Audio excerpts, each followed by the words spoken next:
Welcome back to Miss KT blogs. આજનો vlog છે cooking vlog. So આજે આપણે બનાવવા જઈ રહ્યા છીએ શિયાળાની સ્પેશિયલ વાનગી અડદિયા. સો થોડી પણ રાહ જોયા વગર ચલો આજની રેસીપી બનાવવાનું ચાલુ કરીએ.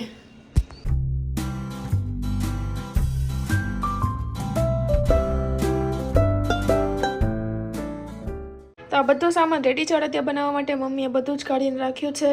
અડદિયાનો લોટ છે. મમ્મી આની અંદર કયો કયો લોટ છે? અડદિયાનો જોઈએ સ્પેશિયલ અડદિયાનો લોટ આવે છે. ઓકે, અડદનો લોટ.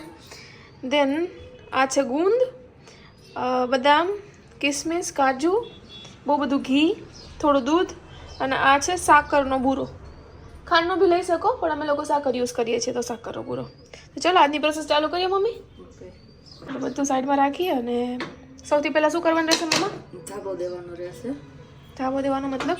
અડદના લોટને દૂધ અને ઘીથી શેકવાનો. ઓકે, દેવાનો છે ધાબો.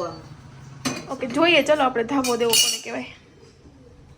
સૌથી પહેલાં મમ્મીએ નાખી દીધું દૂધ. દૂધ લગભગ અરાઉન્ડ 1 નાના વાટકા જેટલું લીધું ને આપણે. દૂધ થોડું ગરમ થઈ જાય, 1 વાટકા જેટલું દૂધ લીધું છે. દૂધ થોડું ગરમ થઈ જાય એટલે એની અંદર ઘી નાખવાનું સ્ટાર્ટ કરી દઈશું આપણે. 1 ચમચી, ધેન 2 ચમચી, બસ 2 ચમચી નાખીશું. ની ફ્લેમને આપણે હાઈ કરી દઈશું અને મમ્મી તાવીથાની મદદથી આને મિક્સ કરે છે. પ્રોપર ઉકળી ગયું છે. ગેસને બંધ કરી દેવાનો અને નેક્સ્ટ શું કરવાનું હતું? આની અંદર નાખી દેવાનું છે. અચ્છા, આને કાઢીને ડાયરેક્ટ લોટમાં નાખી દેવાનું. આને શું કહેવાય? ધાબો દીધો. ધાબો દીધો કહેવાય. હવે મિક્સ કરી દઈશું. મિક્સ કરવાનું છે આખાને. કણી પડે એટલે અડદિયામાં. કણી કણી વાળા અડદિયા થાય એટલે. ઓલરેડી કણી પડવા તો માંડી છે થોડી થોડી. પછી કરવું પડશે સરસ એકદમ. આ છે ને કેટલી વાર સુધી ખબર કઈ રીતના પડશે કે હવે થઈ ગયું છે?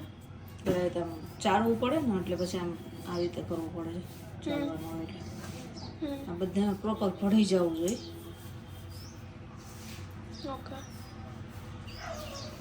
જેમાં પાણી પડશે જે ત્યાં થશે ને એટલે ઠીક છે. તો એકવાર આ બધું મમ્મી મિક્સ કરી લે. દેન નેક્સ્ટ પ્રોસેસ, નેક્સ્ટ સ્ટેપ શું છે એ બતાવું તમને. એટલી થાળી લઈ લીધી છે, એની અંદર અમે લોકો 400 લોટ. તો લોટ આ રીતનો બસ થોડીક જ વાર મમ્મીએ મિક્સ કર્યો છે. દેન આ ટાઈપની કણી કણી બની ગઈ. અને મોટા કાણાવાળી ચાયણી હોય ને એની અંદર લેવાનું હોય ને મમ્મા? હા, મોટા કાણાની હોય ને તો કણી બરાબર પડે એમાં. આ બધું ચાળી લેવાનું છે હવે. ઓકે, આ રીતે ફાઇનલ છેલ્લે છેલ્લે જે વધેલું હોય ને એને પણ હાથેથી મસળી અને ટ્રાય કરવાનું જેટલું આમાંથી નીકળી શકે એટલું. સો આ ટાઈપની અમુક જાડી કણી બી હશે.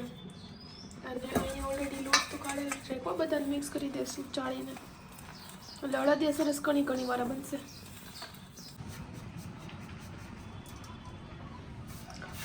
બંને મિક્સ કરી દીધા. જે મોટી કણી હતી અને સ્ટાર્ટિંગમાં જે નાની કણી એકદમ છાનેલો લોટ હતો ને બેને.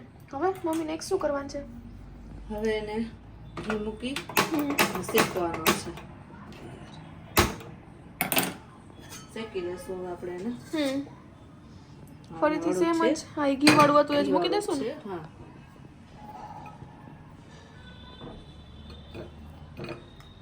કેટલું લગભગ ઘી નાખ્યું છે આપણે મમ્મી?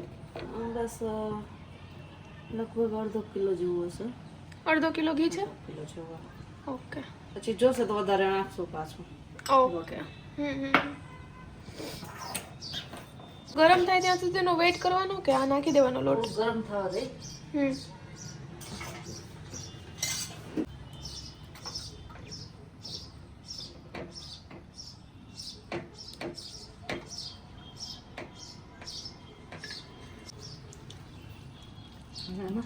લોટ નાખી દેસ.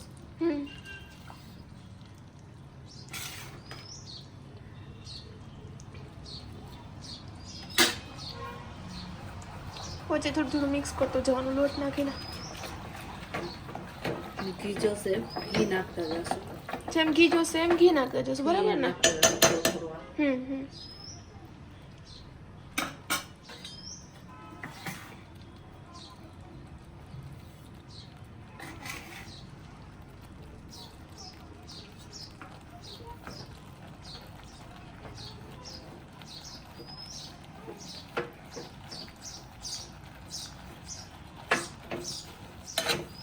રાખ્યો છે. ધીમા ગેસે રાખવાનું અને હજી વધારે ઘીની જરૂર પડશે આપણે એટલે આપણે ઘી નાખીએ છીએ. અને થોડું ઘી નાખી દે.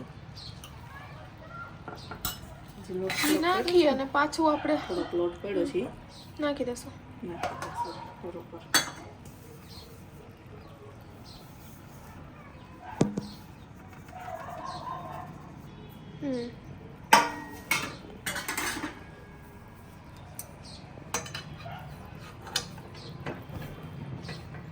ગેસ હજી ધીમો જ રાખવાનો ને? ધીમો જ રાખવાનું છે હજી તો.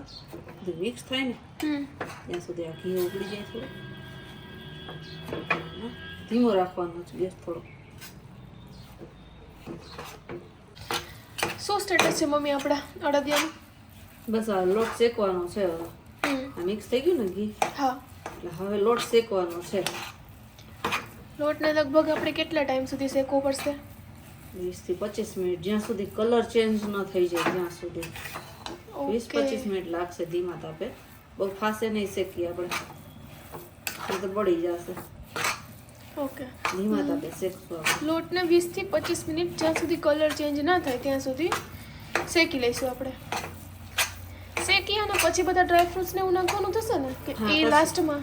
એ છેલ્લે જ બધું. ઓકે. આપણે જ્યારે આ સાકરનો ભૂકો નાખીએ ને ત્યારે બધું છેલ્લે લીધું. ઓકે, ત્યાં સુધી આ શેકવાનું ધીમા તાપે. મસ્ત સુગંધ આવશે ને કલર એ ચેન્જ થઈ જશે. ઓકે. હવે ફાસ્ટ વાળો શોટ લઈ લઈશ આમાં. તો તારી રીતે કઈ આ રીતના જે કરવું એ કરવાનું. ફાસ્ટ મૂકી દઈશ 3x ની સ્પીડમાં. મિક્સ કરી દઈશ ને.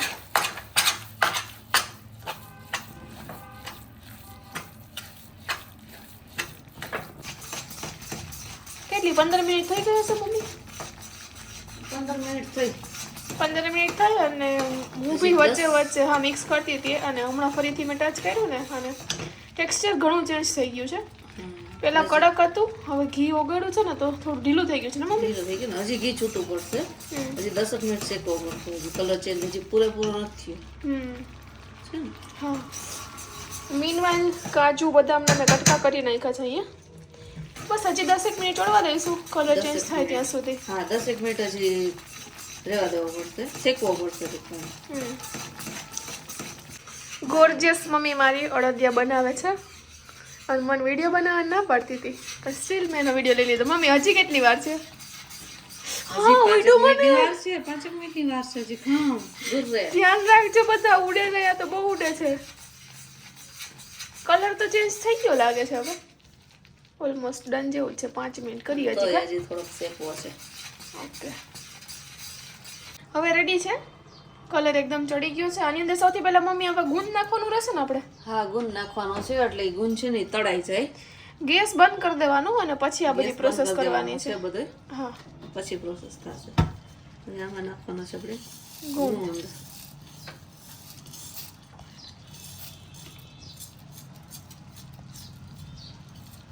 એટલે ગુંદ તળાઈ જશે. આપણે એમાં ઘી તો વધારે જ નાખ્યું છે.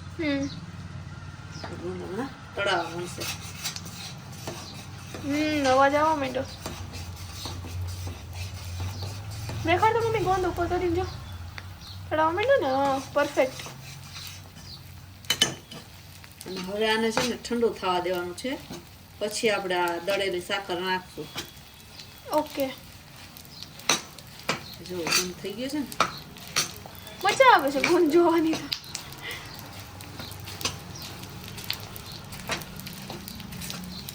ઉપર આવી જશે બધું.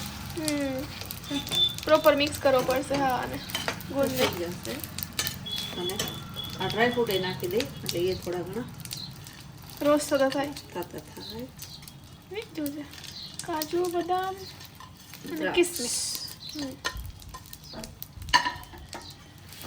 આને ઠંડુ થવા દેવાનું છે પ્રોપર. ફૂલ્લી લોડેડ અડદિયા બનવાના છે ને આપણે તો.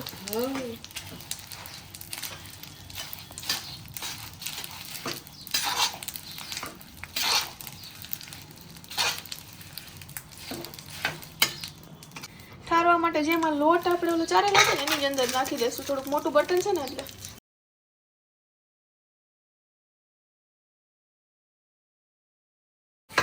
એની અંદર પ્રોપર અડદિયાનું મિક્સ છે એ ઠરી જશે. ઠારીને પછી આપણે પેલું જે સાકર છે એ નાખવાની રહેશે. શું સ્ટેટસ છે મમ્મી નેક્સ્ટ હવે? હવે છે ને આ થોડું થોડું હજી ગરમ છે, એટલે થોડું ગરમ તો રાખવાનું જ છે. હા, ઓકે. હવે સાકરનો ભૂકો છે ને યાની અંદર નાખી દે એટલે સરસ થોડું થોડું ગરમ છે ને ત્યાં ઓગળી જશે. ચલો નાખવાનું ચાલુ કરી દો તો. એટલું મિક્સ કરી દે. લગભગ કેટલા ગ્રામ હશે કઈ અંદાજિત? અડધો કિલો જેવું. ઓકે.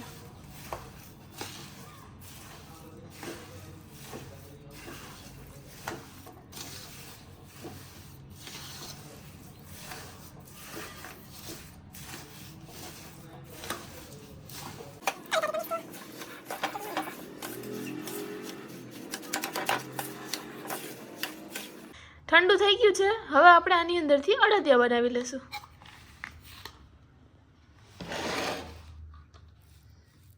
મમ્મી એક એક કરીને અડદિયા અહીંયા બનાવતા જશે. આ રીતના હાથેથી જ શેપ આપીએ અમે લોકો તો.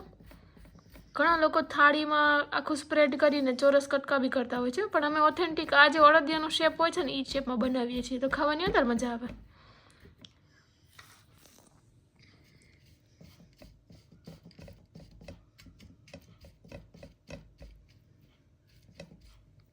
બસ આ રીતના ફટાફટ આપણે બધા અડદિયા રેડી કરી લઈશું અને ખાવા માટે આપણા અડદિયા એકદમ રેડી છે. તો મને કમેન્ટ્સમાં જરૂરથી કહેજો કે તમને અડદિયાની આ રેસીપી કેવી લાગી. તમારે અડદિયા ખાવા હોય તો કમેન્ટમાં કહેજો, હું તમારા બધા માટે અડદિયા લેતી આવીશ. અને મળીએ આપણે નવી રેસીપી સાથે. Bye bye.